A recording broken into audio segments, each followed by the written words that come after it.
What is art? Does art matter? Is it useful in a time of a pandemic? These questions came to mind as I prepared for this magisterial lecture. You may have asked yourself too before you decided to listen to me. Art appears to be trivial. It is the icing on the cake, the cherry on an ice cream sundae, the extra we need when you have answered the needs of food, shelter, and clothing, and of course, of health and safety.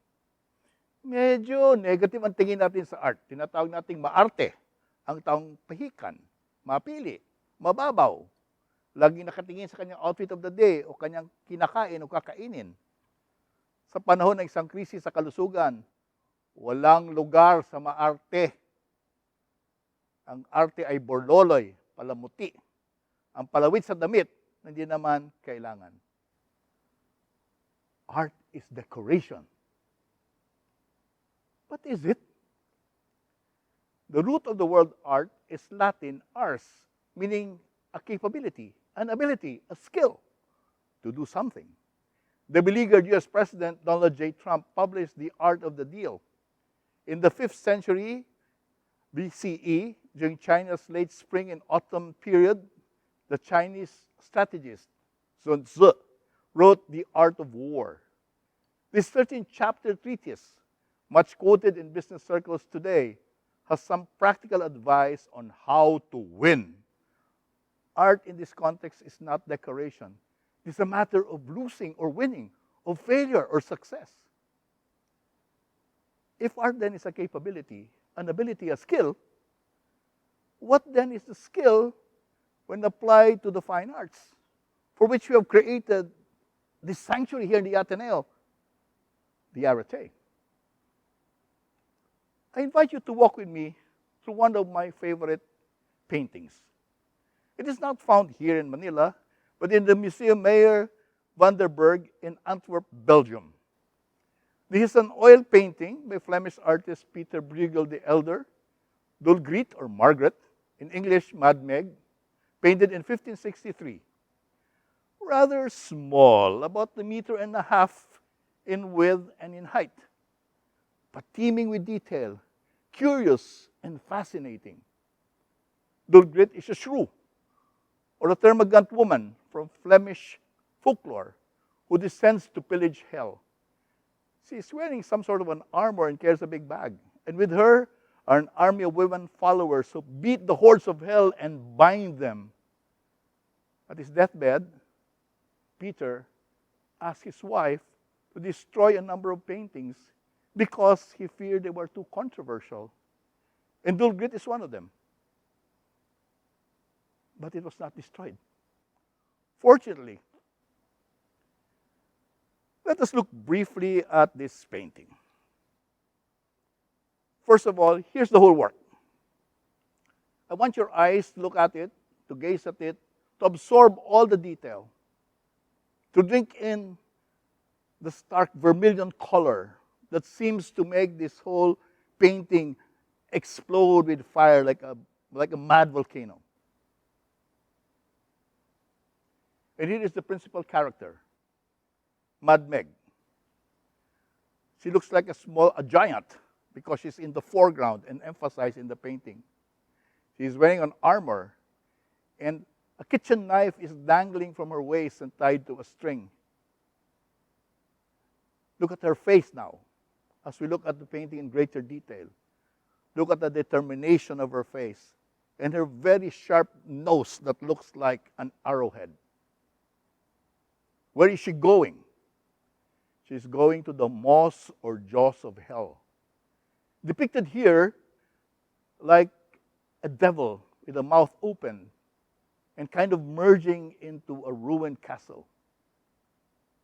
In the distance, we see a burning city with the devils gleefully celebrating what appears to be their victory.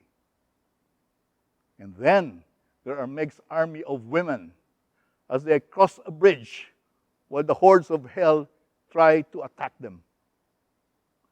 There is this mysterious giantess who is carrying a boat full of demons. And then the hordes of hell. What could this painting that explodes like a volcano with its vermilion color and an assortment of creatures, hideous and grotesque, human and chimeras, all over the canvas, what could it mean?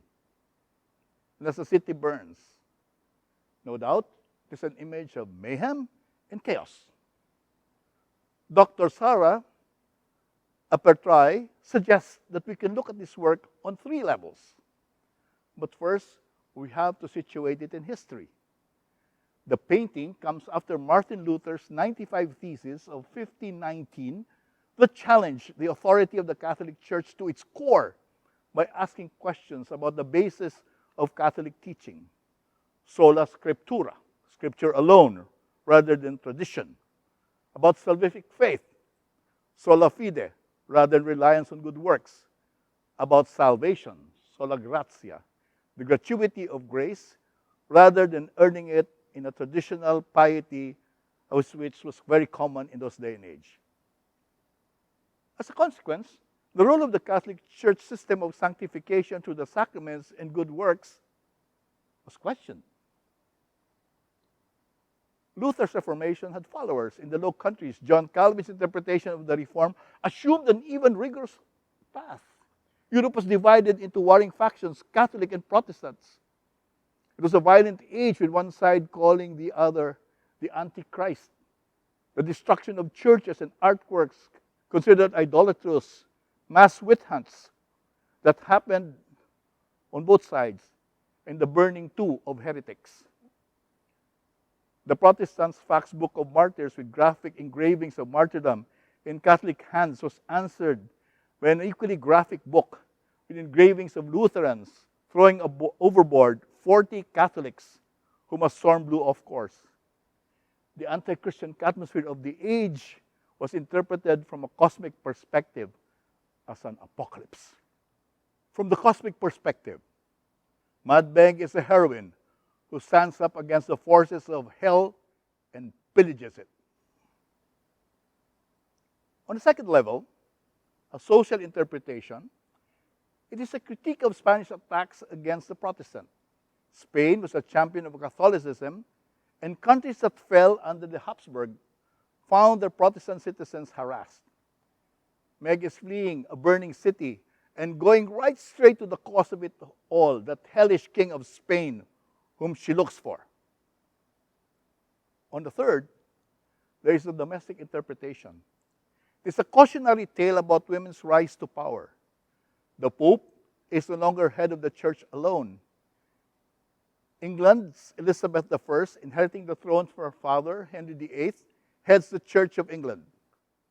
And the model of the good Christian is no longer the male celibate, but the family man, as Luther had become when he got married. The age has opened to women.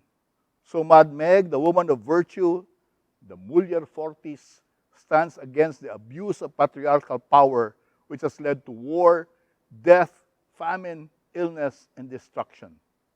It is about time that women took over the world. And then we can add an additional interpretative frame. Although we identify the bubonic plague with the 14th century, the most virulent, the Black Death of 1348, which lasted 18 years, in the 16th century had its own share of pandemics. The flu pandemics of 1510 and 1557, the return of the bubonic plague in London in 1563 and 1592 to 1593. And then there were reports of massive deaths in America caused by smallpox, unwittingly brought by the conquistadors to an Indian population who had no immunity to the virus, just as we don't have today with SARS-CoV-2.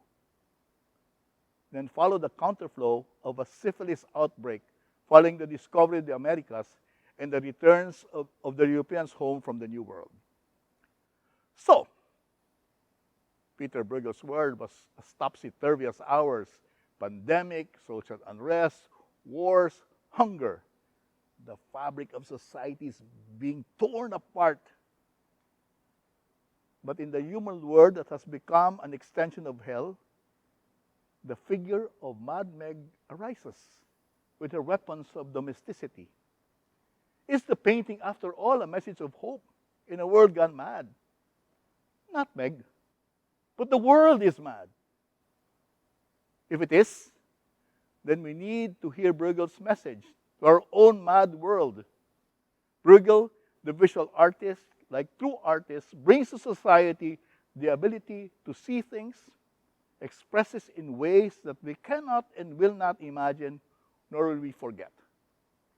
We need to grow in this art of seeing, contemplation, if you will, because we are very inattentive and our so-called multitasking may just end up accomplishing nothing, but rather just suck us into a whirlwind of distraction and mindless activity. Our 24/7 connectivity is no help. The late Father Gallon, who taught English in the Ateneo for many decades, said that literature arises from she, significant human experience. We can say that too of other artistic expressions, not just the literary. It is true of performance, of the visual arts, of architecture, of film and broadcast.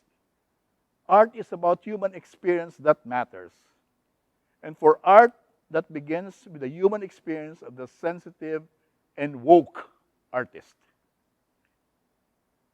And when expressing and communicating that experience, what a woke artist has seen, this experience must take form. Without form, there is no meaningful communication. So an artist enters a period of quiet gestation, like a hen brooding over a clutch of eggs to give shape and form to experience. So what form will the visual arts take in 2020 as a result of living in a pandemic and experiencing lockdowns of different intensities, getting ever anxious when all will end, hearing stories and even knowing those who have contracted and even succumbed to COVID-19, all the while waiting for the therapeutics and that silver bullet, that vaccine that will end the world of this contagion. What will art say about now?